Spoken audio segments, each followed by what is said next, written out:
আব্দুল্লাহ উবাইয়ের দিকে লক্ষ্য করেন। আব্দুল্লাহ উবাই আল্লাহ রসুলের পিছনে ইক্তেদা করত। তার জুব্বা ছিল, তার পাগড়ি ছিল, তার আলখাল্লা সব ছিল। তিনি খুব উচ্চ আওয়াজে বক্তব্য দিতেন।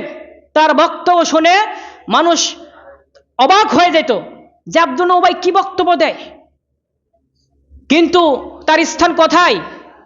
বলেন, তার স্থান কোথায়? স্থান কোথায়? জাহান্নামে। উপাধি মুনাফিক, স্থান কোথায়? জাহান্নামে। কেন? তার জুব্বা ছিল, তার টুপি ছিল, তার সলাত ছিল, রসুলের পিছনে ইক্তেদা ছিল, জরে আমিন ছিল, বুকে হাত ছিল, সহি তেলাওয়াত ছিল। মুনাফিক হয় কেন মরলেন? এই সাধারণ বিবেক আমাদের নাড়াতে হবে। কারণ ইন্নাল মুনাফিকিনা ফিদ দারকিল আসফালি মিনান নার, মুনাফিকদের স্থান জাহান্নামের নিচে একেবারে। তো তার সব ঠিক ছিল, কেন তার স্থান জাহান্নাম?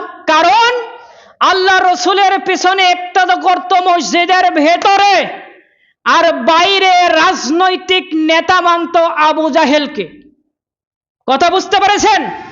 মসজিদের ভিতরে ইমামের নেতৃত্ব দিত, আর বাইরে আবু জাহেলকে নেতা মানত। আবু জাহেল কি হকের পথে ছিলেন না বাতিলের পথে? কথা বলেন, বাতিলের না হকের? বাতিলের। তিনি আদর্শ গ্রহণ করেছিলেন রাজনৈতিক নেতা হিসেবে আবু জাহেলকে, মোহাম্মদকে মেনে নাই। এর কারণেই তিনি ইন্টারন্যাশনাল মুনাফিক হয়ে মৃত্যুবরণ করলেন। কারণ যখন তিনি মৃত্যুবরণ করলেন, আল্লাহ রাসূল সাল্লাল্লাহু আলাইহি ওয়াসাল্লাম তার জন্য দোয়া করবেন, দোয়া মানে জানাজার সালাত আদায় করবেন, তখন ইবনে ওমর তিনি বাধা দিলেন, এ মুনাফিক, আপনি তার জানাজা পড়বেন না। তখন তিনি বলছেন, আমি একবার নয়, দুইবার নয়, ৭০ বারের অধিকও ক্ষমা চাবো যদি আল্লাহ আমাকে নিষেধ না করেন। ইস্তাগফির লাহুম আও লা তাস্তাগফির লাহুম ইন তাস্তাগফির লাহুম ৭০ মাররাতান ফালা ইয়াগফিরুল্লাহু লাহুম।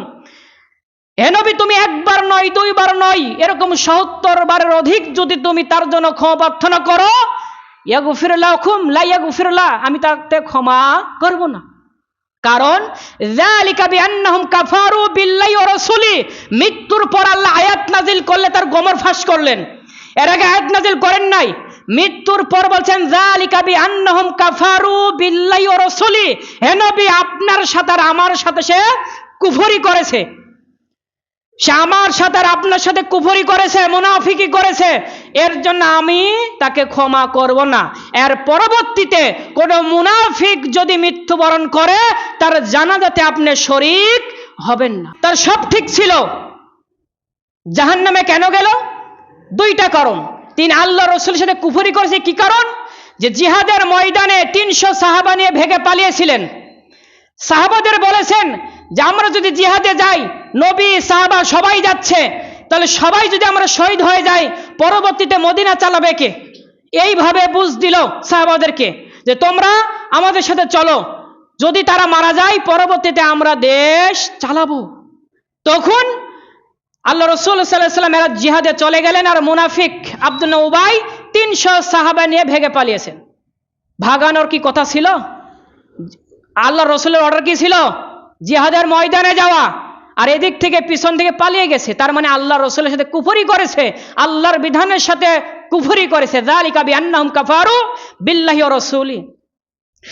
ঠিক আমি বলতে চাই, ও ইমানদার যুবকেরা, তোমরাও যদি আল্লাহ রসুলের সাথে কুফরি করো, তোমার জানাজাতে আব্দুর রহমান আস-সুদাইসি যদি আসে তোমার জানাজাতে, তিনি যদি প্রধান হয়ে তোমার ইমামতি করেন, এক তিল পরিমাণ লাভ হবে না। কারণ তুমি মুনাফিক অবস্থায় মৃত্যুবরণ করেছো, আল্লাহ রসুলের সাথে কুফরি করেছো। কারণ রাজনৈতিক নেতা মানার ক্ষেত্রে বাতিলকে তুমি রাজনৈতিক নেতা মেনেছো, এর কারণেই তোমার মৃত্যু মুনাফিক অবস্থায় হয়েছে।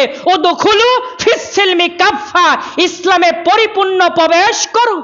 ইসলামে যদি প্রবেশ করতে চাও, উদখুলু ফিস সিলমি কাফা, পরিপূর্ণরূপে প্রবেশ করতে হবে।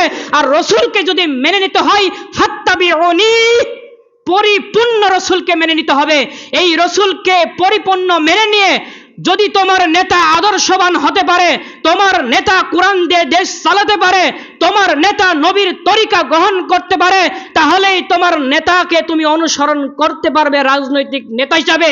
এর বিপরীত যদি তোমার নেতা অবস্থান করে, তোমার নেতা যত বড় হোক না কেন, তোমার নেতার টুপি যত বড়ই থাক না কেন, তোমার নেতার জুব্বা যত বড়ই থাক না কেন, সে যে কোরআনের বিরুদ্ধে যায়, তাকে নেতা হিসেবে মানা যাবে না, ঠিক কিনা?